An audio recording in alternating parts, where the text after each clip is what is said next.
quase 20 pregações na viagem. Então, dessas quase 20 pregações, teve uma que me chamou a atenção sobre Atos, capítulo 10 e 11, quem quiser ler também. E essa pregação para mim foi aquilo que me chamou a atenção como sendo fonte de aprendizado para a vida cristã. Mas hoje eu quero dividir a coisa em dois pedaços. Uma pessoa desse grupo, vocês sabem que foram 8, mas eu vi que foram 10. 10 pessoas participaram dessa viagem que eu fiz, né? 8 delas viabilizando a ida e 2 delas assessorando a viagem aqui, né? Ou seja, 2 delas participações. Alguém de fora vai dizer assim, mas a participação desses 2 foi mais discreta. Para mim foram tão importantes quanto os 8 que participaram. Então 10 pessoas, eu vou colocar assim, 10 pessoas me mandaram nessa viagem. Há uns anos atrás, acho que em 2010, 2011, eu comentei com Suzana que eu queria fazer seminário e que meu seminário ia ser uma viagem para Israel. E dentre as pessoas que vão para Israel, que são várias, a minha eleição era ir para Israel com o Caio Fábio. Enquanto houvesse a polêmica em torno do Caio Fábio, eu sempre separei muito bem as aplicações da compreensão bíblica da compreensão bíblica. E para mim, a parte muito importante para mim é a compreensão bíblica do Caio Fábio. As aplicações, eu acho que Deus ele dá uma soprada em vários nichos cristãos aí no mundo, e essa aplicação ela se manifesta de maneira diferente, né? Então, por exemplo, Caio Fábio é pouquíssimo propositivo em relação à vida cristã. Eu sou muito propositivo. Então, para mim, isso não há conflito, ou seja, é uma questão de vocação, de formação até cultural. E para mim, o que importava realmente era a compreensão bíblica, e a compreensão bíblica misturada com a compreensão histórica, sociológica, econômica, do local, da região, né? Eu tinha muito medo de fazer uma viagem dessa com alguém que fosse só espiritual. Por quê? Porque só espiritual a pessoa pega no púlpito aqui e você ouve a mesma coisa. Em indo para o lugar daquele lá, minha compreensão era tem que haver a espiritualidade anexada à história, anexada à cultura, anexada à compreensão econômica, porque é que Constantino começou a igreja cristã em Istambul, que era Constantinopla, porque não começou em Roma. Eu queria saber por que isso. E queria saber que impacto isso tinha na vida da igreja moderna, na vida que a gente chama de igreja moderna. Até a palavra igreja eu não sabia que significar outra coisa que a gente pensa que significa e não significa. Então, eu tinha feito essa eleição, mas logicamente para Israel, Caio Fábio era impossível. Como também é impossível em Fubá, é impossível em qualquer pessoa. Ou seja, eu não consegui Israel de jeito nenhum. Nós fosse a pé. Então, isso foi um comentário aqui. Um comentário de aqueles comentários que você faz, você pensa que ninguém está ouvindo, fora a pessoa que você comenta, que era a minha mulher. Mas Deus está ouvindo. E agora, especificamente, mais próximo agora, em dezembro, eu vi um anúncio numa propaganda do Facebook, eu acho. Não foi nem na VNV-TV, que é a TV lá que o Caio Fábio trabalha lá. Eu vi numa propaganda que era a última viagem do Caio Fábio para Israel. E eu comentei em casa, rapaz, eu queria ir nessa viagem para Israel. E eu me falei que você não vai. Eu fiz só se eu roubar um banco. Ou só se acontecer algum tipo de doidice, né? A software hard botar alguma coisa, algum contrato e tal. Com o sapato agora eu acho que dá. Com o negócio do sapato eu acho que eu vou todo ano agora. E acho que o Sinete vai também, né? Vai para Nova Jerusalém. Eu tô achando que ela vai vender sapato na porta do Damasco. Eu tô achando que vai. E em dezembro eu comentei isso com o Suzano. Aí naturalmente foi mais um comentário. Desses diversos que a gente faz sobre várias coisas da vida. Não é a realidade nenhuma. Começo de fevereiro, Suzano, eu acordo de manhã. Uma coisa já inusitada, né? Eu acordar de manhã. Eu acordo de manhã e Suzana diz, rapaz, está passando aqui agora o anúncio aqui da outra viagem. Por que você não vai para essa viagem? Falei assim, parece assim, mas tu tá pensando o que com isso? Eu vou como para essa viagem? E ela disse, rapaz, vamos orar. Suzana sempre teve uma espiritualidade muito mais simples que a minha, sempre teve. Já contei aqui naquelas épocas a história da casa de praia, que a gente ia para os Estados Unidos e eu dizia ou uma coisa ou outra. Ela chegou e ela começou a orar pela casa de praia, a mulher começou a almoçar na casa de praia por R$3.000, que fechou comigo. Não sei se estava nessa época, a gente foi nessa época. E é um negócio, Suzana tem uma fé bem simples. Ela tem uma fé bem de filho para pai. Hoje, por exemplo, a administração da igreja, pastor, só precisa orar mais. Não é tão lembrado disso, né? E na tua casa, inclusive, isso, né? E hoje, Daniel, que parece ter o sangue dela, Daniel queria que eu jogasse um jogo com ele. De qualquer jeito, eu estou trabalhando, rapaz. Eu fechei a porta do escritório, eu estou trabalhando. Daqui a pouco ele está por baixo da porta um papel. Se você puder arranjar um tempo para jogar comigo, bata 2 vezes na porta. Mas assim, rapaz, tem fé lá, porque ele não desistiu. Eu disse a ele várias vezes, eu não tenho para você jogar, eu estou trabalhando, né? E ele paga, outra pessoa não viu, guardou, eu tenho que registrar isso aqui, porque ele não desistiu. E Suzana tem uma fé nessa linha. Eu sou uma pessoa tão racional que eu faço, Deus, eu quero isso. Acabou, silenciei, encerrou, não falo nunca mais. Eu sou um filho mais educado com Deus. Suzana é uma filha mais mal educada com Deus. Insiste, fala demais. Suzana fez esse comentário antes do carnaval. Ela me encheu tanto que ela fez ligue para a agência turismo. E eu terminei ligando para a agência turismo. E ligando para a agência turismo, eu liguei, ela, tudo bom, aqui é Adelson de Recife, é o seguinte, eu queria nessa viagem, mas eu não tenho dinheiro. Aí o cara riu. Aí o cara que é crente, esse cara é diácono da igreja perto da Betânia, em Niterói. Eu não sabia. Ele é quem fez as 40 viagens de Caio Fábio. Ainda é diácono da igreja ainda. E ele riu para mim e foi o seguinte: uma coisa de cada vez. Ou seja, era a segunda coisa, né? Não era o primeiro inicial. Você vai entrar no site agora, vai fazer sua inscrição. Para fazer a inscrição tem que pagar $300. Eu não vou cobrar essa inscrição. Você vai se inscrever e a gente vai fazer uma coisa. Ok? Ok. Fiz a inscrição. O carnaval passou. Dia 23 de fevereiro. Chega um e-mail para mim. A viagem é tanto. Consegui vaga para você viajar, porque o grupo já estava fechado já. Consegui vaga para você viajar. Só que está faltando 10 dias para viagem. 10 não, estava faltando 20 dias para viagem. 20 dias é 5, 20 dias para viagem. Você tem que correr. Aí eu falei, você parcela? Eu falei, rapaz, não parcela. Porque é em dólar, não tem como você parcelar. Ok, esqueci a conversa. E essa conversa desapareceu. Eu comentei, tanto no grupo pequeno da Torre 1, como no grupo pequeno da segunda-feira, que é 2, eu comentei isso, porque minha mulher ficava me aperreando, ela parava comigo em casa e fazia, você está orando para aquele negócio? Eu já orei lá atrás. Ela falou, não é assim não, tem que orar. Aí eu fazia, tá bom. Ela fazia, vamos orar agora. Aí sentava. Ela falou, tá certo, ora tu.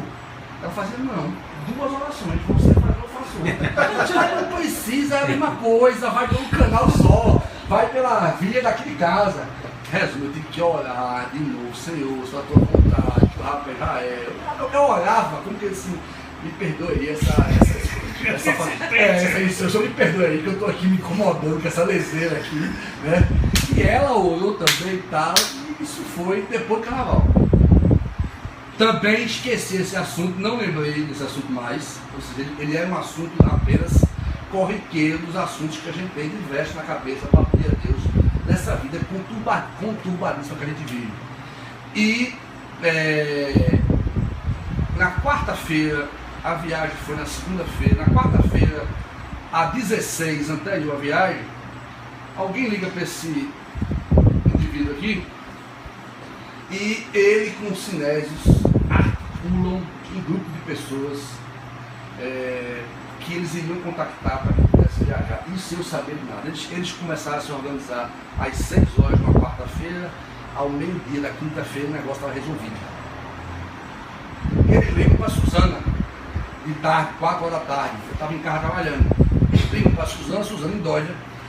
E eles dizem, Suzana diz a eles que na quarta-feira de noite, sem saber de nada, ela se ajoelhou na cama dela e disse, Deus, se você quiser, você pode fazer um milagre.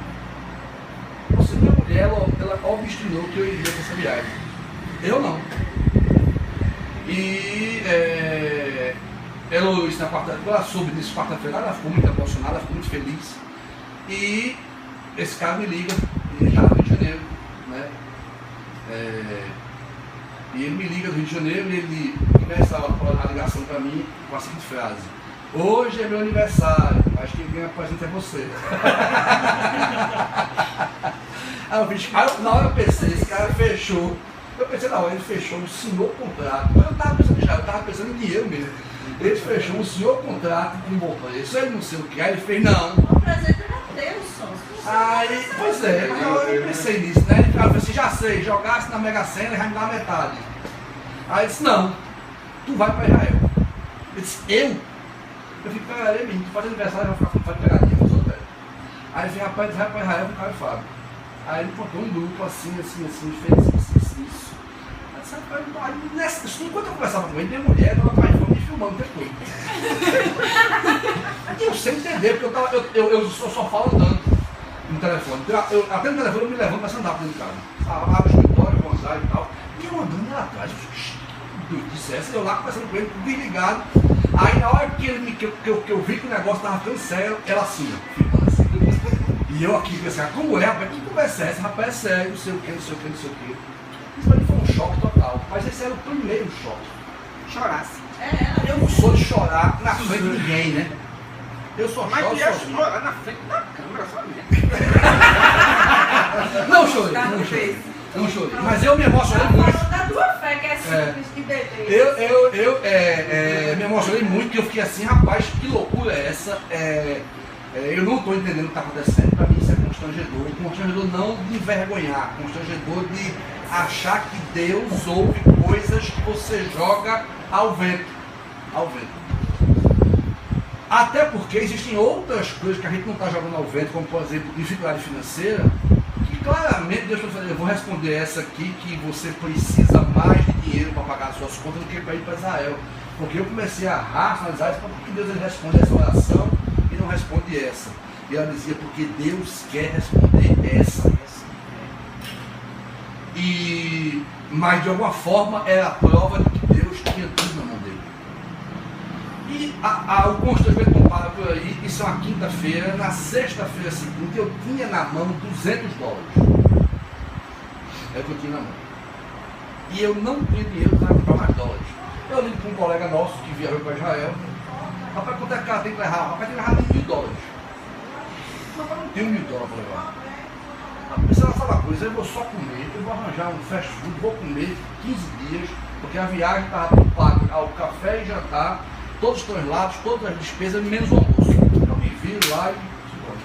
Sexta-feira, véspera da viagem foi segunda-feira, me liga uma pessoa e diz assim, me liga não, foi no WhatsApp, é o seguinte, Deus colocou no meu coração para eu lhe dar $300. O que é que você acha disso? Eu disse, rapaz, o que está acontecendo aqui? O que eu disse é essa? Eu disse assim, que loucura é essa? Aí ele fez, rapaz, relaxa.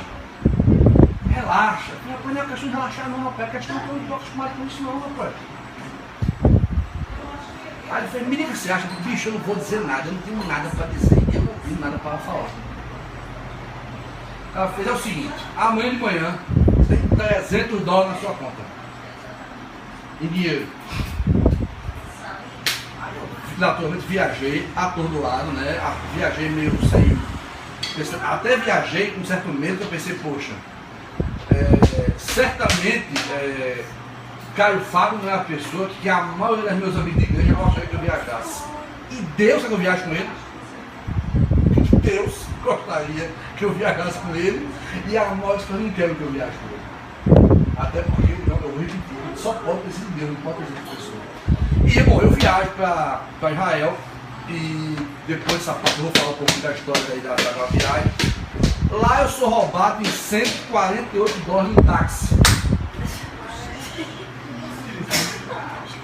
Eu pensei, é lasca, porque eu não tinha dinheiro para viajar. Deus me manda um cara me dar o dinheiro. Mas eu quero roubar o dinheiro, mas não roubar metade do dinheiro. Eu pensei, até comprar a estação de compra, Vou chegar lá, e aí, como é que foi a viagem? Aquele dia ajudou o táxi. Ele mandou dar pro taxista. Necessitado. E aí, aquele dia, rapaz, ajudou o taxista. Né? O cara fez um negócio comigo, ele pegou o dinheiro, trocou, gritou comigo, sei o que, eu fiquei nervoso, saí do táxi e com o dinheiro na mão. Quando eu cheguei no hotel, eu contei, ele tinha roubado 148 dólares. Bateu uma angústia no meu coração em dó. Mas eu pensava, mas peraí, não pode. Deus ele fez um caminho estranho para eu chegar aqui. Acho que isso é mais uma das bizarrices de Deus. Eu estar aqui nessa viagem. E eu fiquei hospedado, ironicamente também, com o cara que é o parceiro do Caio Fábio nas entrevistas da TV. Um jornalista para a TV. Eu dormi com esse cara no primeiro dia, passei a viagem toda com esse cara. Que já era para mim muito bom, porque eu conversei sobre tudo, sobre os assuntos todos que eu queria conversar. Eu conversei com um amigo que naturalmente a gente pôde trocar muita informação e falar muita coisa. E eu peguei e comentei com esse cara, mas rapaz, a gente foi agora, não sei aonde, não sei o que, acabei, rapaz, o cara te roubou. Aí esse cara, que é um cara que ele é um convertido desse assim, que veio da lama estragada mesmo, a boca cheia de palavrão, mas veio do inferno, ele falou assim, tá tranquilo, rapaz, desde que eu conheci o Evangelho, eu não tenho mais ansiedade. Não tem o quê? Mais ansiedade. Eu não sou mais ansioso. Eu sinto que Deus é muito bom. Aí ele falava pra mim, quem era para dizer que Deus é muito bom era eu, o professor sou eu. Eu sou o professor. Era para eu dizer que Deus é muito bom. Ele dizia, rapaz, eu conheci Jesus e eu não tenho mais medo de nada.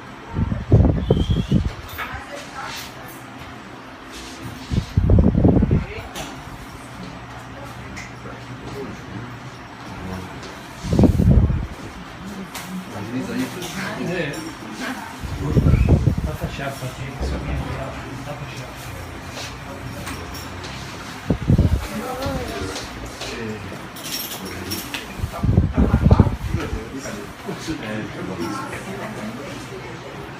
E esse cara começou a me dar uma aula de fé. E ele dizia com a paz no coração tão grande, que eu dizia, olha, é o seguinte, antes de eu me converter, eu resolvia tudo. Eu era resolutivo. Eu tinha um problema, eu resolvia. Eu partia para resolver. Eu era uma pessoa que eu levantava problema para ser resolvido. Né? E abrindo um parênteses, eu sou assim, eu sou uma pessoa resolutiva. Eu sou uma pessoa que resolve as coisas. Ele falou, depois que eu conheci Jesus, eu entreguei a minha vida a Ele e eu confio totalmente em Deus. Entre essas palavras tinha palavrão. Entre essa profecia, para mim, vinha a estética do velho homem dele. Ele falava com uma serenidade enorme, rapaz. Aí começou a me contar o testemunho dele. Eu falei, meu pai, esse cara veio da lama. Bom, passados alguns dias, eu estou na viagem e Caio Fábio me intercepta de um lugar para o outro e diz assim para mim, olha, você é o rapaz que foi roubado, né? Eu disse, sou eu. Quantos dólares você tinha? Ah, eu tinha X dólares. Quantos dólares você foi roubado? Eu fui roubado em Y, 148 dólares. Aí ele disse assim, é o seguinte, eu quero participar desse prejuízo. Eu disse, como assim? Eu quero dar dólares a você. Eu quero dar a você dinheiro. Eu disse, não, pastor, não precisa não. É isso, tá tudo ótimo, tá bem. Tô tranquilo, é só para almoçar, tá tranquilo demais, tô bem demais. Ele disse, você não entendeu. Eu quero participar desse problema. Eu disse, pastor, não tem problema, tá bem, se eu precisar eu peço a alguém. Ele fez, não. Não é por você que eu quero participar, é por mim que eu quero participar. Eu quero participar. Eu só abri a carteira e tinha o dinheiro e eu disse, mas meu Deus do céu, eu já estou vindo de uma experiência de constrangimento amoroso profundo. Eu vou agora continuar passando por isso, essa viagem. E ele disse, mas eu quero participar sim. E ele foi abrindo a carteira e eu quero resistir, porque primeiro estava todo mundo olhando. Eu dizia, meu pai, esse povo não pensar o quê? Que ele é alguma coisa dele, não sei o quê, que eu conheço. Eu não conheço ele, da perspectiva relacional, não conheço ele. Ele fez, fique tranquilo, rapaz. isso é coisa da igreja, o povo não crente é assim mesmo, o irmão é assim mesmo, aqui eu realmente levo a sério. E ele foi, pá, botando na minha mão o dinheiro, não sei o que, e botou, e disse, olha, se você não deixar, começou a ficar com raiva de mim. Se você não deixar eu participar, eu vou ficar triste a viagem toda. Nesse caso, né? Vamos deixar o pastor Eu não vou chateado. querer. Deixa mais alegre, não vai Eu não vou querer deixar o povo da viagem preocupado, né? E assim foi. E assim foi. E ele. Aí eu estava fazendo um diário, eu fiz um diário da viagem, dessa parte da viagem. E eu mais uma vez também encostei, pastor, eu queria olhar e falei, não quero ver não. Não preciso ver. Mas por que você não precisa ver? Porque eu sei que o que está acontecendo com você na parte de Deus pode escrever o que Deus está fazendo na sua vida. Tá bom, tá ótimo. Eu não preciso ser a pessoa que concorda com o que você tem com Deus. É a sua experiência com Deus. Bom, e assim essa viagem passou, foi uma viagem muito cansativa, porque ela tinha 5 pregações, literalmente um curso essa viagem. Quem queria passear dançou. Você passeava, lógico, você conheceu Israel, Turquia e conheceu pontos interessantíssimos, mas estava claro que o alvo principal da viagem era um discipulado intensivo a respeito do que significa ser discípulo e do que significa ser igreja. Essa é a temática da viagem. E eu já tenho esse background influenciado, tanto que uma pessoa que eu viajava, botou uma mensagem pra mim assim, você vai voltar outro homem. Eu respondi, não sei. Porque para mim essa pregação ela não é novidade. Ou seja, eu já estou caminhando nesse caminho de desenvolvimento da fé há muito tempo. Já é um caminho que me interessa da fé, né? Ou seja, já é assim, quem já viu aqui o mexer com a palavra de Deus, está voltado para a graça de Deus, está sempre voltado para a graça de Deus. Ou seja, há sempre esse direcionamento da graça de Deus. Então não era o caso de dizer assim, vou voltar a outra pessoa, né? Mas era o caso de definir algumas questões que para mim, algumas questões se definiram, outras não se definiram, se complicaram, né? Outras foram complicadas, a reflexão complicou. E naturalmente, quarta-feira que vem, eu queria falar sobre a parte não complicada, eu queria falar sobre a parte definida. A parte que é indefinida para mim vai ser um trabalho de Deus na minha vida aí, eu não sei quanto tempo não. Mas, passando na parte histórica, eu vou dizendo que pode passar um pouco. Que lugares foram visitados nessa viagem? A Turquia é o lugar.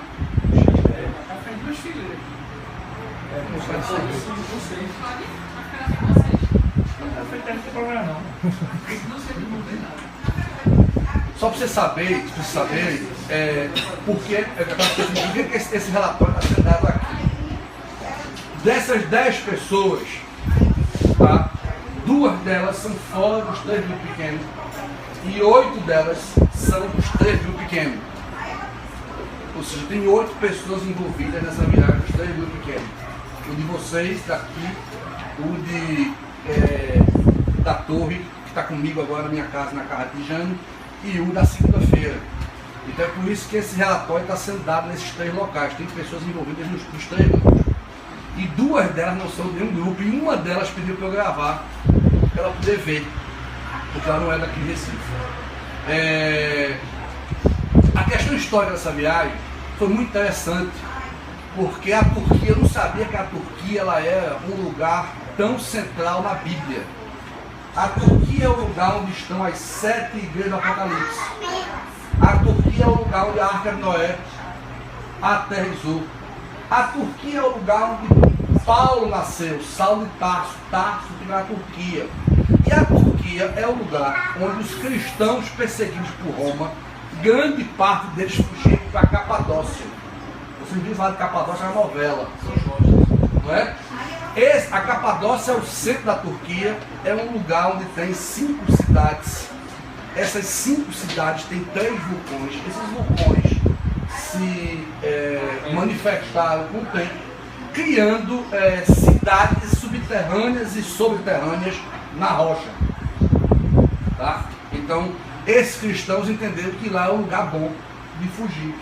E também a Turquia é o lugar onde Constantino resolveu oficializar uma coisa que era para ser nunca oficializada, é a igreja.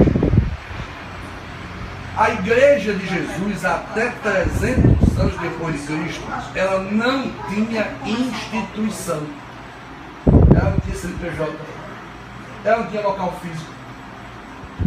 Ninguém ia à igreja. Ninguém tinha essa relação com a igreja, com a relação que hoje, pensando com mais profundamente, ela é muito adoecida, porque você gera expectativas sobre a igreja que a igreja não pode fazer por você. Você gera expectativas em relação a pastores e líderes que eles não podem fazer por você. E a grande esquizofrenia da igreja é essa, não é nem tanto a beleza que são os encontros. É que a beleza que são os encontros trabalham numa proposta de substituição daquilo que realmente é essa igreja. O que acontece com todo mundo? Esfomeado, nanico na fé. Enquanto os pastores chamem a igreja para virar igreja, o caminho da igreja é anti-igreja. Isso é um problema grave. E por que é que você se reúne numa quarta-feira? Aliás, eu vou só para vocês entenderem, nós estávamos discutindo há 6 meses atrás o malefício que é o nosso grupo ter 30 pessoas. Está lembrado disso? Amplie essa reflexão. Vocês já pensaram nisso? Para 1.500 pessoas. Vocês com 30 pessoas já disseram que 30 pessoas não é igreja. E eu estou ouvindo falar, pelos comentários que está acontecendo, que essa reunião de 10 pessoas está sendo uma bênção. Está sendo uma bênção. Então preste atenção, a gente está falando de que a gente, na nossa própria prática semanal, a gente está testando que um encontro de 30 pessoas, que é muito menos que 1.500, não nos satisfaz como igreja. E como é que é essa igreja na época de Constantino? Ela era igrejas de 10, 15, 20 pessoas no máximo. Essas são as igrejas. E como é que eram os pastores dessa igreja? Eles já eram chamados de presbíteros, porque Timóteo chama eles de presbíteros, e de apóstolos e de discípulos. E é interessante porque lá os guias turísticos, eles diziam pra gente que ninguém ia ao pastor. O pastor vinha à igreja. Qual era o ministério pastoral? Visitar as casas onde a igreja se reunia, onde as igrejas se reuniam. O pastor não tinha salário, não tinha ofício, não tinha influência eclesiástica e não tinha influência funcional. Imagine o seguinte, um pastor numa igreja como a nossa não consegue fazer o que ele quer totalmente, porque ele é assalariado. Sendo assalariado, ele precisa incluir no ministério pastoral uma série de conveniências institucionais. Para que 2 carros não batam na igreja, é preciso colocar um sinal de trânsito. O sinal de trânsito não é bíblico, muito menos a batida. A batida acontece por causa do volume de gente transitando pela rua da igreja. Estão conseguindo entender que eu estou fazendo uma figura aqui de linguagem, querendo dizer que a igreja organizada está cheia de sinais de trânsito, de proibido estacionar, porque é necessário devido ao volume de pessoas. O problema da igreja não é social, não é espiritual. Sendo social, ele afeta em cheio a vida da igreja espiritual. Só que até 300 anos depois de Cristo, ressuscitado, a igreja de Jesus, ela era grupo pequeno. Quem é que pregava no grupo pequeno? Quem tinha dom. Quem é que cantava? Quem tinha dom. Então, de onde vinham as funções do grupo pequeno? Dos dons espirituais, que nunca foram eclesiásticos. O que é que significava eclesia, ou igreja, que é a palavra que a gente conhece? Significava, aliás, não significa ainda, significa local de reunião social. Então, a gente foi visitar, por exemplo, Cafarnaum, que foi a cidade que Jesus teve o ministério dele como base. As casas, as ruínas estão lá, as casas estão ao redor, no meio tem uma eclesia. Lá se reunia judeu, cristão, romano, governador de Roma, Ou seja, o local é como se eu pegasse o clube português, chamasse ele de igreja, e lá tem pagode, tem forró, tem show de Marcos Smith, tem culto, tem votação de época de eleição, Colégio Veracruz tem votação. Igreja nunca foi um local, nunca foi. Nem no sentido original da palavra, nem no caminhar de 300 anos do povo de Deus pós-ressurreição. Outra coisa que foi inusitada para mim foi saber que o apóstolo Paulo, já nesse momento avançado da igreja, não chama a nós que nos reunimos em grupo pequeno de igreja, chama de os do caminho. Eu não sabia disso. Nós que caminhamos diante de Deus juntos, somos chamados de os do caminho. A expressão igreja, ela é usada quando o apóstolo Paulo fala para os de fora do caminho. Por quê? Porque os de fora do caminho entendiam que qualquer ajuntamento era igreja, seja ele político, social, sociológico, qual fosse o tipo. Juntou a palavra que um imperador romano entenderia a reunião da igreja, que para o imperador era qualquer reunião. Mas para ele é os do caminho. Por que é os do caminho? Porque no Velho Testamento o povo de Deus chamava de hebreu. Hebreu significava o que, gente? Hebreu era aqueles que adoram enquanto caminham. Hebreu, tanto que quando Davi quer construir um templo, quando Samuel é consultado a respeito disso, e Samuel vai a Deus falar com ele, qual é a expressão de Deus para Samuel? Samuel, não se chateie, porque não foi vocês que eles rejeitaram. Um templo não, para fazer um rei. Não foi vocês que rejeitaram, foi a mim. Eles rejeitaram a mim para que eu não governe sobre eles. Não existia esse local de reino institucional. Deus nunca quis uma igreja física. Nunca quis. Física, uma organização em que eu vou a ela. Por quê? É porque é pecado? Não, é porque ela não satisfaz o modelo de operação da fé em grupo. O modelo de operação da fé em grupo é esse modelo aqui. Que a gente, abrindo parênteses, ainda somos infantis. Se você observar, tem muita coisa que a gente não trata em grupo ainda. A gente ainda é um grupo em desenvolvimento na sua mutualidade. Constantino, que é o cara, por que Constantino resolveu criar o cristianismo? Porque uma coisa é cristão, outra coisa é cristianismo. Não existia cristianismo até 300 anos depois de Cristo. O Império Romano estava se dividindo, estava se acabando, estava em vias de se acabar. Século V, século VI, estava acabado já, acabado como poder. Século III, século IV, 300 anos depois de Cristo, um cara diz a Constantino, tem uma galera aí, rapaz, tem uma galera que se reúne, que essa galera é unida. Essa galera é a galera espalhada pelo mundo, eles são unidos. Quem são eles? Os do caminho. Eles são unidos. Se a gente trouxer eles para Roma, Roma perseguia eles. Roma agora está vendo a utilidade neles. Quanto mais eles foram perseguidos do caminho, mais unidos eles ficaram. Mais amigos eles ficaram. E, rapaz, a gente tem que trazer esses caras. Qual o incentivo que a gente vai ter para que um cristão venha fazer parte do cristianismo? Isenção de impostos e oficializar o ministério do pastor. Nós vamos criar igrejas construídas, vamos dar um lugar para o pastor trabalhar e vamos isentar o cristão de impostos. O que é que aconteceu com isenção de impostos para cristãos? É que pessoas que não eram cristãs quiseram ser cristãs. Não pagam imposto. Então o cristianismo, ele é o sincretismo de cristãos verdadeiros, perseguidos, e um bando de gente que não quer caminhar com Deus. Abrindo outro parênteses, isso se parece com o que, gente? Qual é o local que tem cristãos, porque tem isenção de impostos, e cristãos porque amam a Deus? Esse lugar chama-se igreja. A igreja é um lugar cheio de gente que está lá por outras razões. O que é a igreja pentecostal hoje em dia, se não uma igreja que está buscando isenção de impostos para ser cristão?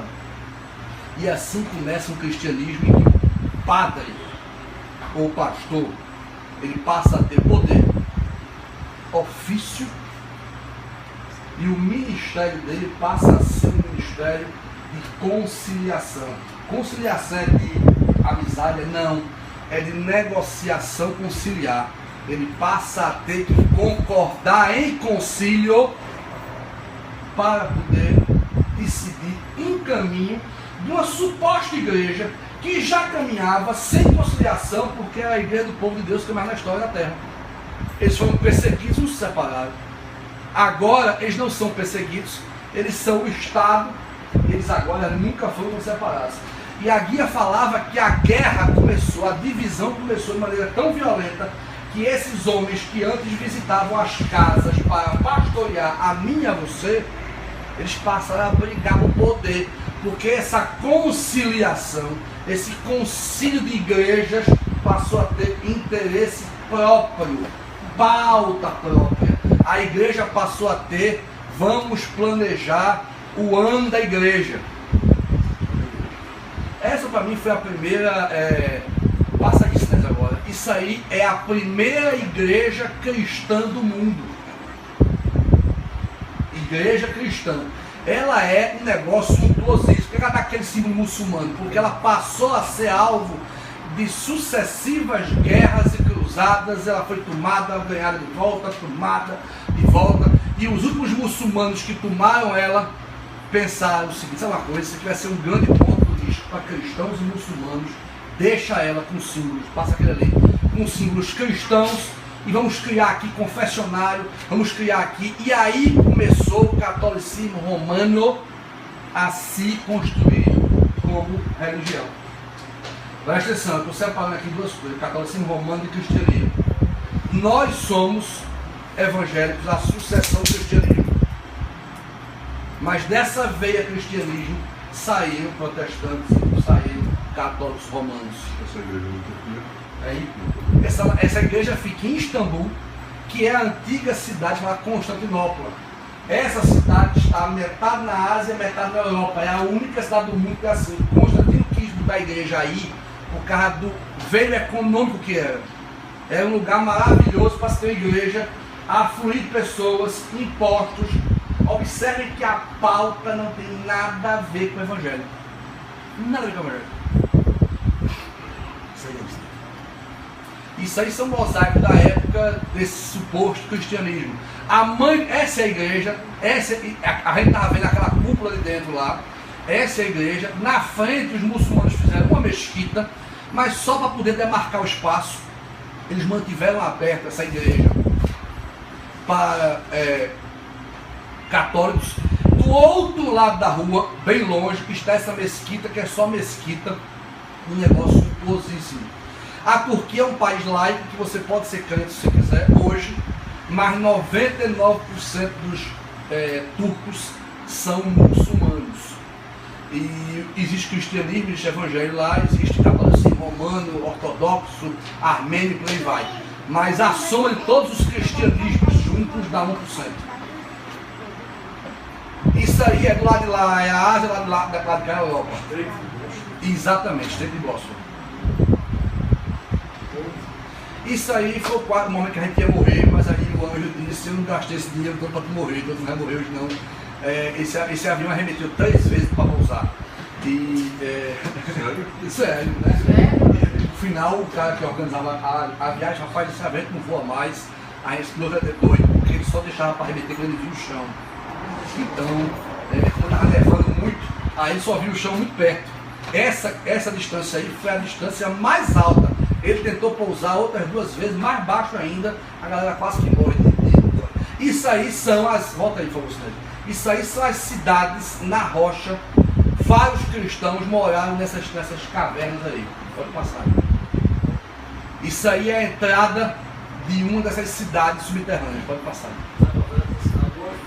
Tá aí, ó. Isso aí é o lugar que matava comida. Então os cristãos... Essa cidade tem 8 andares para baixo.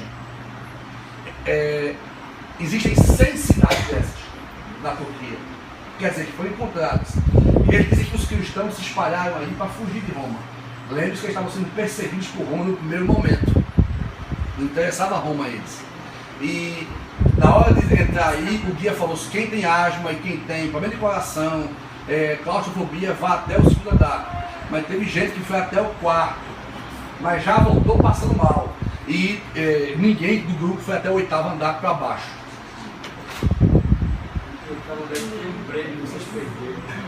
Isso era uma igrejinha. O que era uma igrejinha? Era esse lugarzinho aí, onde o povo ficava aqui em pé, reunido aqui, um grupinho. Olha o tamanho dela, era um negocinho bem pequenininho. Ela era uma igreja debaixo da rocha. Essa é a igrejinha. Esse cotoquinho de gente, é um grupo pequeno de 4 pessoas. Isso aí são dutos de refrigeração. É uma engenharia impressionante, porque eles têm duto de refrigeração de um lado para o outro, para passar ar. Essa pedra é uma pedra muito mole que eles conseguiram cavar.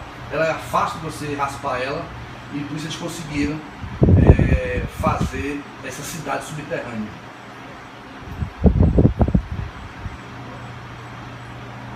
Isso é a entrada dessa área para baixo aí. Isso é a entrada dela. E ali já são, depois da perseguição, cristãos não são mais perseguidos. Cristãos agora são do Estado. Eles passam a fazer suas casas na rocha não subterrânea. Vai passando aí. E os caras começam a morar nesse buraco aí. Essa comunidade, que é uma das diversas comunidades, tinham morando 2.000 pessoas. E veja que a filosofia ainda era essa. Nas 2.000 pessoas tinham 10 igrejas construídas.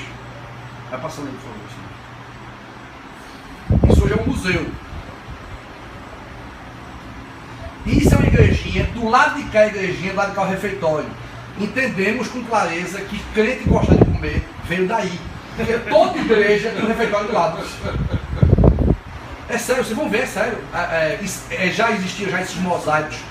Aí, porque Roma já era, não perseguia mais, Roma já começaram a desenhar aí os símbolos aí cristãos do suposto que isso é uma igrejinha. Basicamente cabe aí 10 pessoas, cabe dentro. Do lado vai ter um refeitório. Ou seja, é outra igrejinha. Ó, esse é o refeitório, ó. Uma mesinha ali, a galera sentava aqui para comer, a galera comia aqui o alimento espiritual, do lado comia o alimento da carne. Isso é uma visão de cima. Eu botei para o grupo, eu acho, não sei se tem para o grupo, um videozinho sobre essas igrejinhas. Acho que eu botei no Missões, não me lembro agora. Estava no frio do lascado, estava menos 2, 5.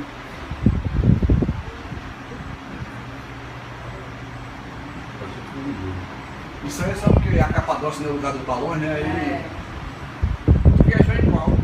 Nenhum que no Papa passou foi não. Aí nós já chegamos, aí nós já, a Turquia, a gente sai da Turquia a gente vai para Israel e a gente vai ter essa primeira pregação aí, que é a pregação na casa de Simão Curtidor, Atos 10 e 11. Nessa casa Pedro e Cornélio se encontram e Deus faz Cornélio sonhar, Deus faz Pedro sonhar, e vai ser razão da nossa reflexão quarta-feira que vem. É uma reflexão muito forte, porque se você anexar essa reflexão a essa ideia de igreja do caminho, você vai ver uma coerência total.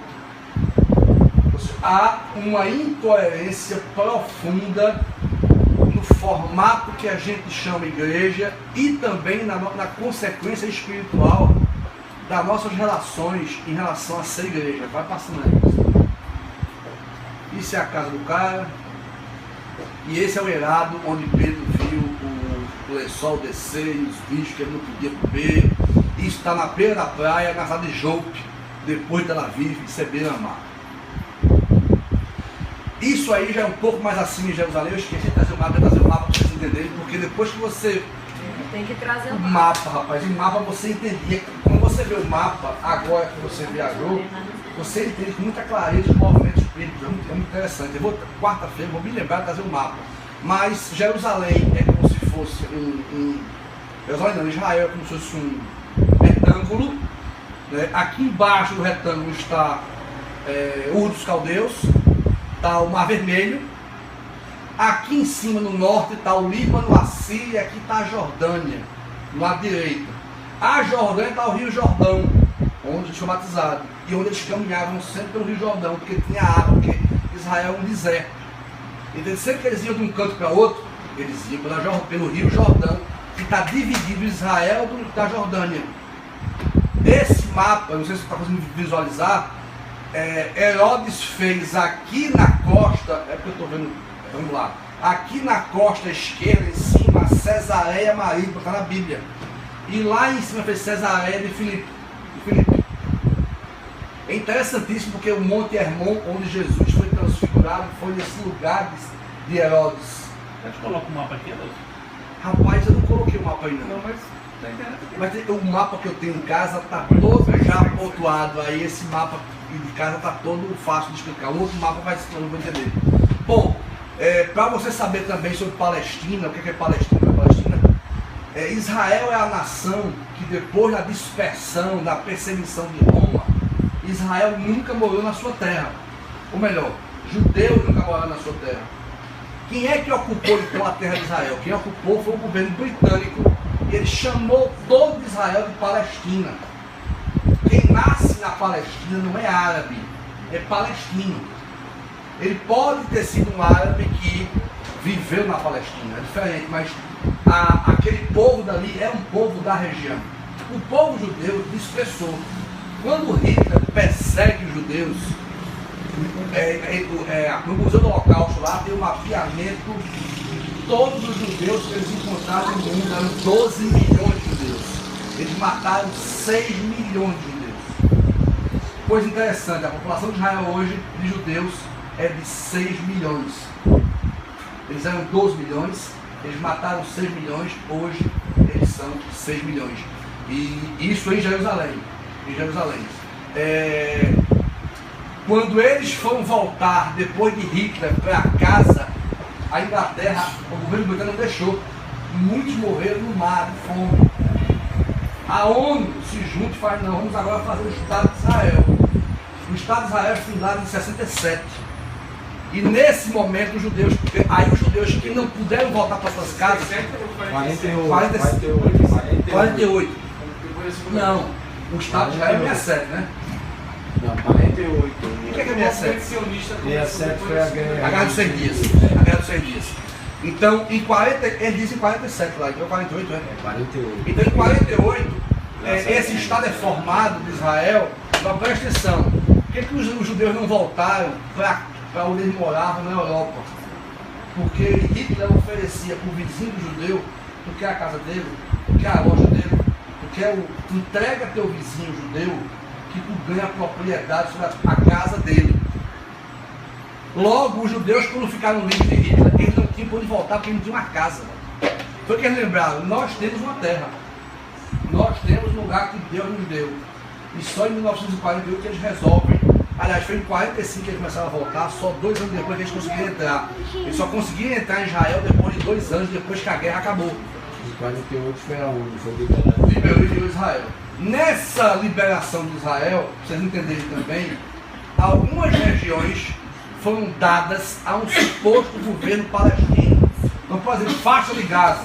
Faixa de Gaza é um baconzinho, é um pedacinho aqui, daqui o retângulo de Israel, aqui tem um pedacinho que chama-se faixa de Gaza. Israel entregou para o governo palestino.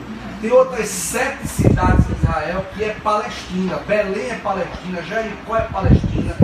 E como é que eles fizeram a separação? Eles botaram umas muralhas com cerca elétrica, com umas guardas de segurança. Você para entrar em Belém, você passa por uma fortaleza, porque Israel isolou essas cidades que são palestinas de Israel. A terra é de Israel, mas o governo lá, dessas 7 cidades, é um governo palestino. E essa galera, eles saem da cidade, eles só podem transitar numa estrada que vá para outra Palestina, porque eles não podem entrar em área que é Israel puro, não podem.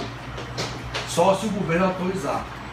Isso aí eu mostrei porque Paulo foi levado para ser julgado aí, e Paulo aí encontra com Pedro, e Paulo pede para ser julgado por César. Por que Paulo queria ser julgado por César? Para evangelizar César. Paulo queria pregar na Europa para César, para os romanos. E aí nesse dia aí houve uma pregação muito forte que dizia que O crente, ele é um crente hoje em dia que ele não está disposto ao martírio. O crente de hoje é um crente que está disposto ao conforto. O crente não tem nada, isso naturalmente uma palavra de exortação, nada para entregar a Deus como sempre precioso. O apóstolo Paulo, ele, no lugar de ser julgado aí, que era mais fácil, ele queria ser julgado no lugar mais difícil. Ele tinha uma consciência profunda de quem Deus é e do que Deus queria fazer com Romanos por intermédio da pregação dele. Então, a gente foi chamado aí, literalmente, de crente mauicinho, crente fofolete. Essa palavra não sou eu, não foi eu não, mas eu me lembrei agora daquela fofoletezinha, crente fofolete, né? E por quê? Porque são crentes que Deus permite qualquer tipo de dificuldade, a gente já está, as penas da gente estão tudo voando já. Porque a gente não está disposto a pagar nada para que Deus fale conosco. Fala aí. Isso eu tenho essa forma. Israel é um deserto e Israel tem o melhor melão do mundo hoje, segundo o guia. Tem a melhor uva do mundo hoje. E é graças a essa irrigação. Israel é toda assim, essas mangueirinhas, todo canto, essas mangueirinhas no chão. Eles falaram e Pernambuco não quer, né? Prefere achar bilhões para a tua exposição. Pronto, eles disseram lá que vieram a Pernambuco falar sobre seca e ele disse que não interessa aos políticos por a questão do dinheiro. Esse lago aí é o lago onde Gideão selecionou os seus 300. É esse lago aí. E é um lago bem transparente, o povo toma banho aí, feito um parque de sei lá, pronto, isso aí, né? Um lugar muito bonito isso aí. Segue. Isso é um barco na Galileia, que a gente fez a travessia, 75% do Ministério de Jesus foi no Mar da Galileia. Eu não sabia disso? Eu não sabia disso. Do Ministério de Jesus. E a rede veio assim depois? A rede é o peixe. E esse barco fez a travessia de Tiberíades até Cafarnaum. E ao redor desse Mar da Galileia, que não é um mar, é um rio. O Mar da Galileia, na verdade, é o puxo do Rio Jordão, que nasce no Monte Hermon, onde Jesus foi transfigurado. Esses três rios descem, formam o Rio Jordão.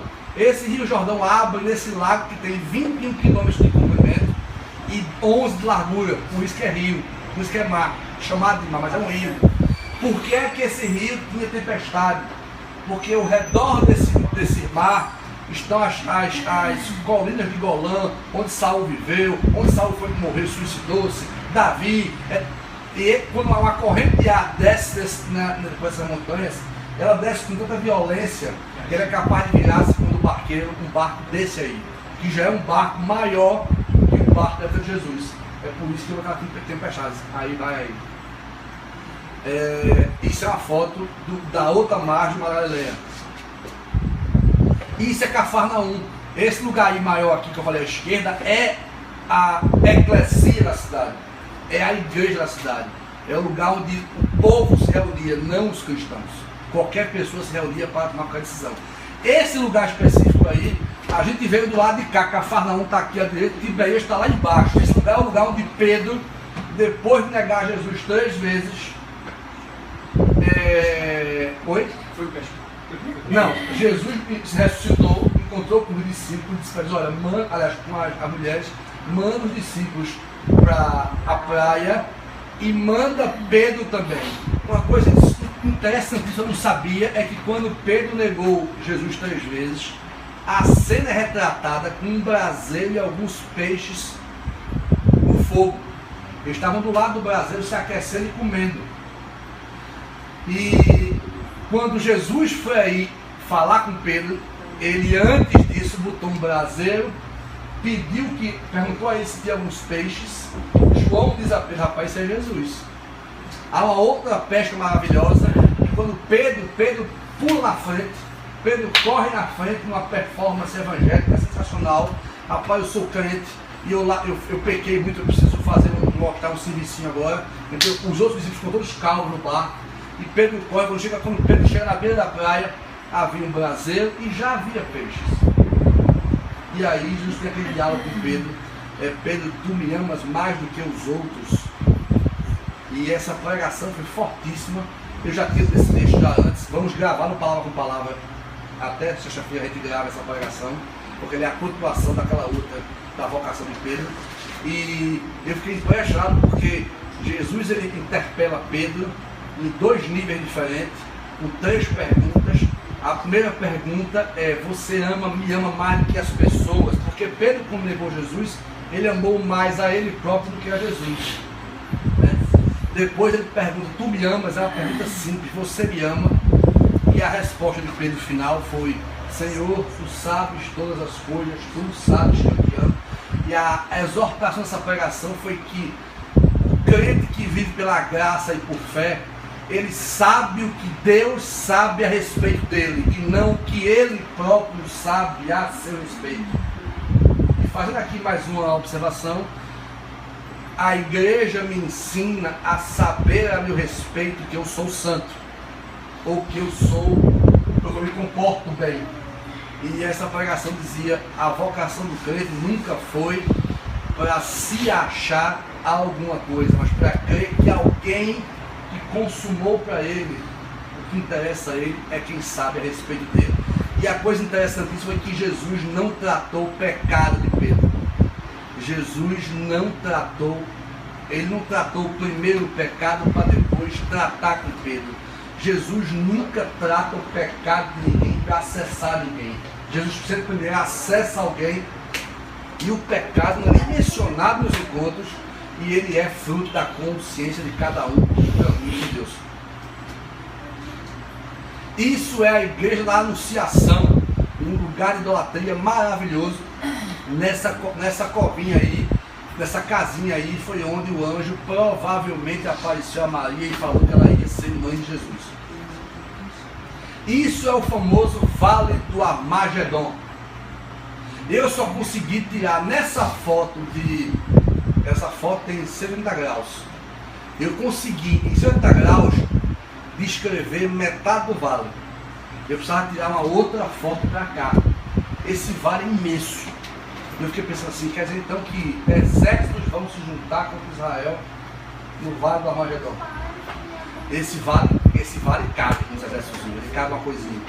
Ou seja, você vê que o tamanho de fato é um tamanho. E esse monte é um monte que você vê toda essa área, esse descampado verde por causa da irrigação, que é tudo deserto. Tá? Do lado de lá está o Mar da Galileia e do lado de lá está o Rio Jordão. Vai. Você atravessa Israel todinha em 1 hora de carro. Você vai de ponta a ponta de Israel em 1 hora de carro. Israel você consegue. Israel também de Sergipe. Pronto. Isso é o famoso Rio Podre Jordão. Olha a galera batizando ali, ó. Se eu dependesse de ir para o céu, batizar aí, inferno, com certeza, porque esse rio ele é nojento. Esse rio é podre. Olha que rio, esse rio é nojento, esse rio. É mesmo, inferno. Ah, nesse pedaço ele é podre. Por isso que Naamã não queria nós mesmo. Eu acho. Agora que eu vou morrer, né? Aí, eu não. Quer batizar, eu tô fora. Aí do grupo que eu tava, ninguém quis batizar, foi todo mundo pro inferno. Água fede. Água fede. Essa água ela é turva, cheia de. Sei lá, não, quer ir pro céu, ver Capivari, não quero não. Ela é suja pela natureza dela, não é suja de Tu acha que essa explicação me interessa nessa sujeira? Eu não tinha uma garrafinha de uma cola molhada. Tira não. Aí tem esse grupo aí, vai, passa aí. Aí sim, aí isso é um kibutz. Quem administra isso é um kibutz, aquela galera que produz e divide em si e tal. Segue aí. Sim, tinha que botar esse mantozinho branco aí, eu tô fora. Isso é um rebanho de ovelhas sendo pastoreado ainda nos moldes antigos. Tem vários rebanhos de ovelhas sendo pastoreados no formato antigo em Israel. Isso é o vale, não, isso é o deserto de Massada e aquilo é o mar morto. Só que tudo isso aqui era mar. O mar está abaixando meio metro a cada ano. Aí que tem a fortaleza de Massada. Mas eu estou em cima dela. Eu estou em cima da fortaleza de Massada. que é onde os judeus eles suscitaram. Foi o último lugar de resistência. Exatamente, pronto, estou em cima disso aí, vai, passa aí. Isso aí para mim foi o momento mais emocionante da viagem, não porque Jerusalém tem algum significado para a gente hoje, que a princípio não tem, mas foi olhar, isso é um lugar bem alto, isso aí na verdade é um pedaço do Monte das Oliveiras, que o Monte das Oliveiras é esse pedaço aqui. Isso aqui é o Monte das Oliveiras e o Getsemane, é o pé desse monte aqui. Mas esse ladinho aqui é considerado também parte desse Monte das Oliveiras. E essa porta aqui, ela é a porta que Jesus entrou e o povo gritava: Hosana, Hosana, alguém vem em nome do Senhor. Então essa porta está fechada, nenhuma porta está fechada na cidade, só é fechada. Há uma profecia, quando ele voltar, ele vai entrar por essa porta aí. Essa porta de ouro. Mas E- aquela foto que mandasse com a charada não foi a Que porta é essa? Foi. Que porta é essa? Foi essa daí. Tá, foi essa, só que eu estava dando a porta, eu estava tendo a foto do lado de dentro da porta. Esse lugar aí, que está vendo essa mesquita, embaixo dessa cúpula aí, está a pedra onde Abraão, esse é o Monte Moriá, enquanto não pareça mais monte, mas é um monte, é porque as construções foram aplanando o monte, mas nesse lugar aí está a pedra onde Abraão sacrificaria Isaac e que os muçulmanos dizem que ele sacrificaria Ismael. É sagrado para os muçulmanos e é sagrado para os judeus. Está aí embaixo. E essa área toda aí ao redor é a esplanada do templo. Esse lugar aí, se vai aparecer uma maquete aí, é o lugar onde os gentios circulavam no templo. E vai ter, o pátio dos gentios. E lá atrás, onde está aqueles negócios, aqueles arcos assim, aquele é a frente do muro das Lamentações, que é o último pedaço de muro do templo da época de Jesus. É por isso que os judeus, eles oram ali, porque eles dizem que é o lugar mais próximo que eles têm do Monte Moriá. Atrás, onde está aqueles arcos ali como construção, aquilo é o Monte Sião. É tudo muito pertinho. E você biblicamente pensa que é tudo muito longe. É tudo pertinho. Aqui embaixo é a casa de Caifás, aqui embaixo é o palácio onde Pilatos julgou Jesus. Segue aí.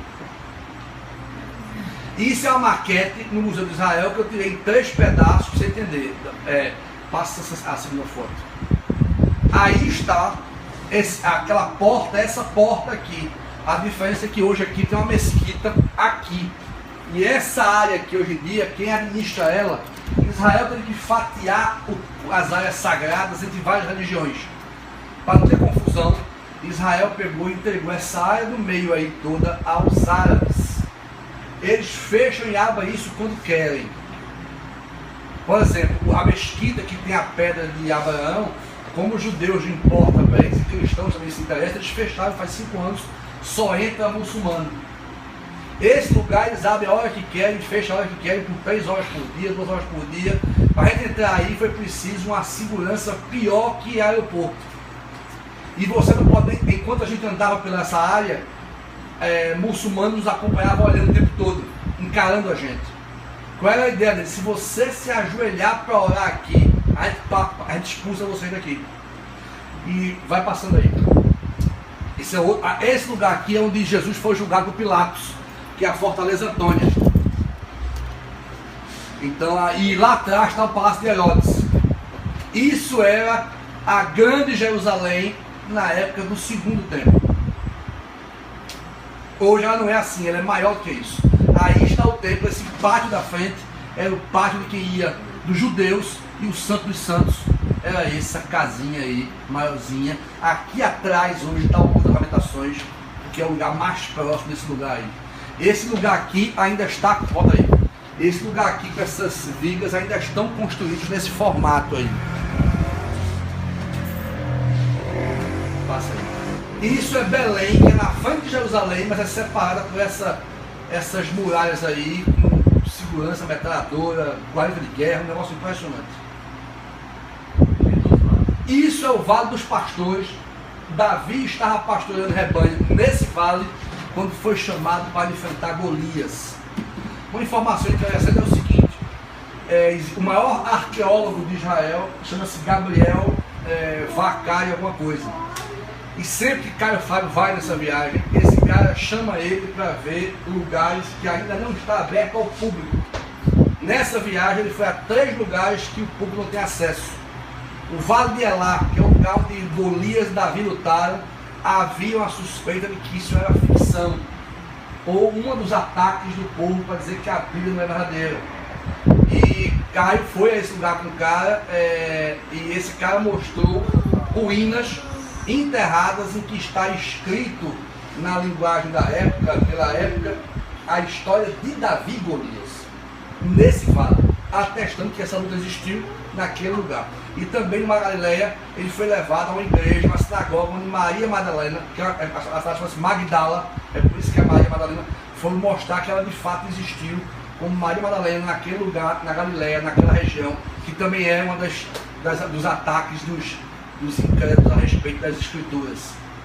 Antes de passar aqui, esse lugar aí tem uma pregação muito forte em relação às escrituras. Há muita polêmica que se faz em torno de Caio Fábio a respeito dele falar da Bíblia como palavra de Deus. E ele atestou com muita clareza que as escrituras é a palavra de Deus. Apenas o que ele quer ensinar é que ninguém trate a letra como sagrada para quem faz ser judeu. Ou seja, o que é sagrado na revelação é Jesus, e ele é que ilumina a escritura inteira. Mas aí muita gente que segue um cara como Caio Fábio, por um suposto liberalismo, leva uma lapada aí, porque ele dizia: se você não lê a Bíblia, eu não sei como é que você é cristão. Bateu o pau de todo mundo aí em relação à leitura da palavra de Deus. Eu não sei como é essa foto. Essa foto eu tirei porque agora eu estou no Monte das Oliveiras, na frente. E aqui embaixo é o Getsemane. Getsemane é a continuação das Oliveiras. Eu tirei essa foto em zoom, na frente do portão de ouro, do lado de fora tem um cemitério muçulmano. Os muçulmanos fizeram um cemitério aí, propositalmente. Pode seguir aí. Esse é a mesquita, está do outro lado aí, pro meio. Isso aqui é o famoso muro das lamentações. Aquele buraquinho ali embaixo, o cara tem que botar o kippah e entrar. Está a Torá, é um negócio impressionante, porque está os rolos de escritura, um negócio impressionante. Eles sentam ali, eles o pai com criança, com menino, e eles dizem aí que o terceiro templo vai ser reconstruído quando Jesus voltar. Eles querem voltar não, para eles quando Jesus vir, o Messias vai vir e o Messias vai reconstruir esse terceiro templo. Já existe em Israel uma comissão de reconstrução do templo, fazendo utensílios, criando ovelhas para poder sacrificar. Eles creem que isso é interessante, porque eu vi isso de um guia judeu que não é cristão, falando que eles estão se preparando para sacrificar o templo. Isso é profecia bíblica. Ou seja, nós somos cristãos, sabemos disso não pela boca de um guia, a gente sabe pela profecia bíblica. E um judeu que está aí há 30 anos, ele é argentino, cara, e ele era de ascendência judaica, há 30 anos foi morar aí, e ele disse: nós temos aqui uma comissão de reconstrução do templo, nós estamos já fazendo uma série de utensílios e coisas para aqui. Que horas são? 10 e 5, 10. Vai, vamos dizer, essa é a gente debaixo daquelas colunas que eu falei do templo, olhando para a mesquita de Omar. Pode passar aí. Esse é na hora que a gente estava aí, eles encostaram, já encostou a polícia com metralhadora, e o guia falou: a gente tem que sair daqui. Eles vão começar a gritar com a gente aqui, os muçulmanos, e eles vão começar a gritar, eles podem pedir a nossa expulsão daqui. Ninguém orou, ninguém fez. Se alguém tivesse orado aqui, eles iam pedir para a gente se retirar do local.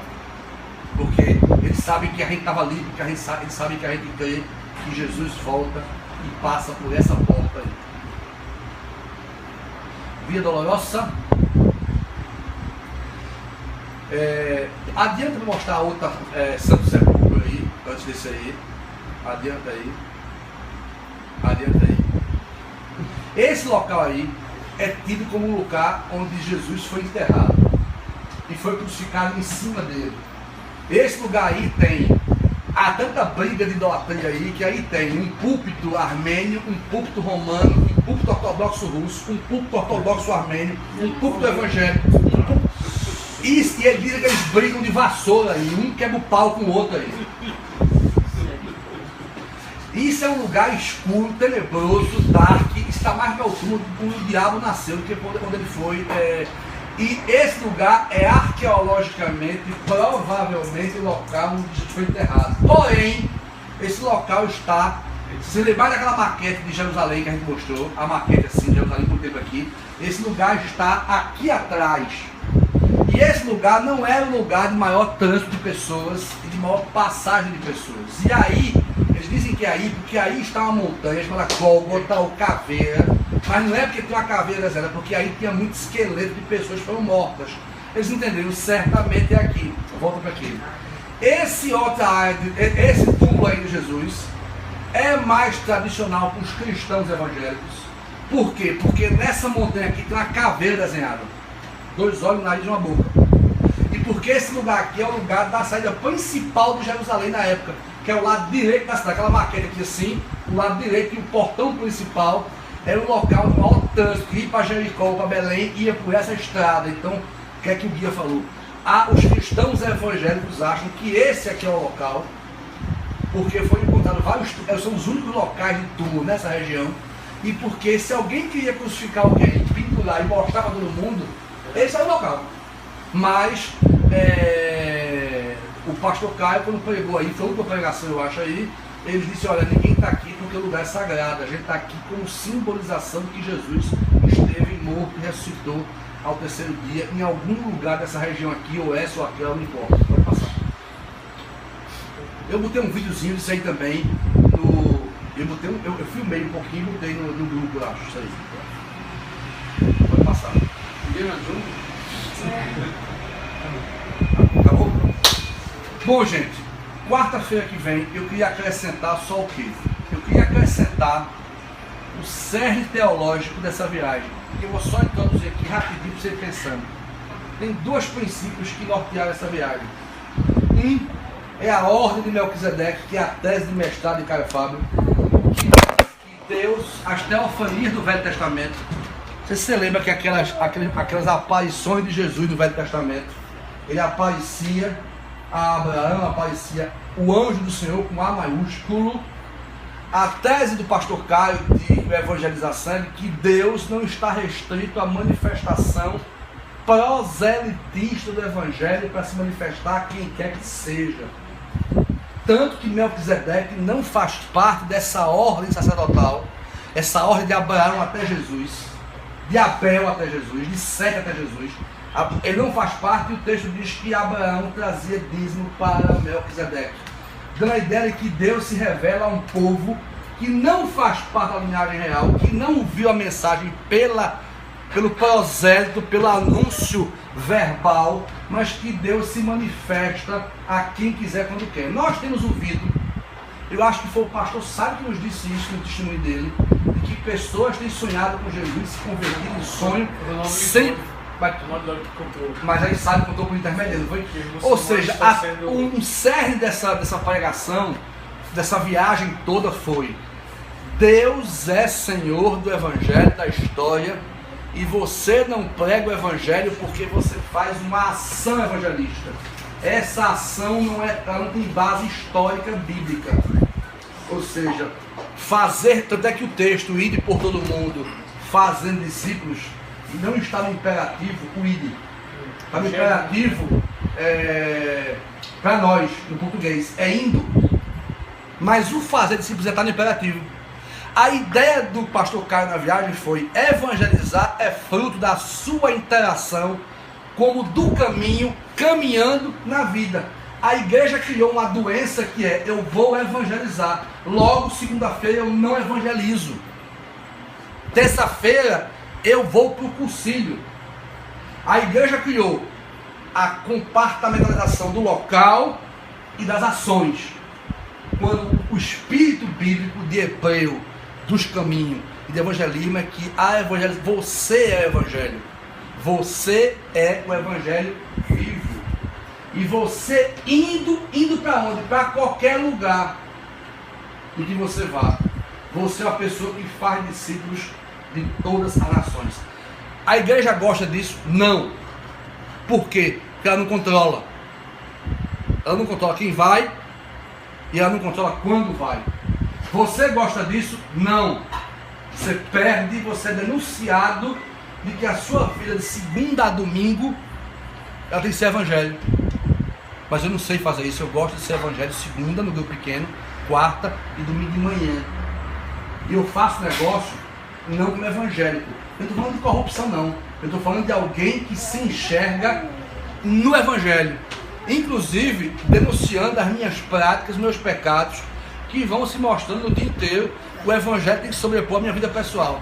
E o segundo certo dessa viagem foi que a graça de Deus consumou tudo em Cristo na cruz, e que não há contas a prestar com Deus, e que nenhuma pregação que diga isso é pecado, isso é pecado, isso é pecado, tem parte com o evangelho, ainda que aquilo seja pecado.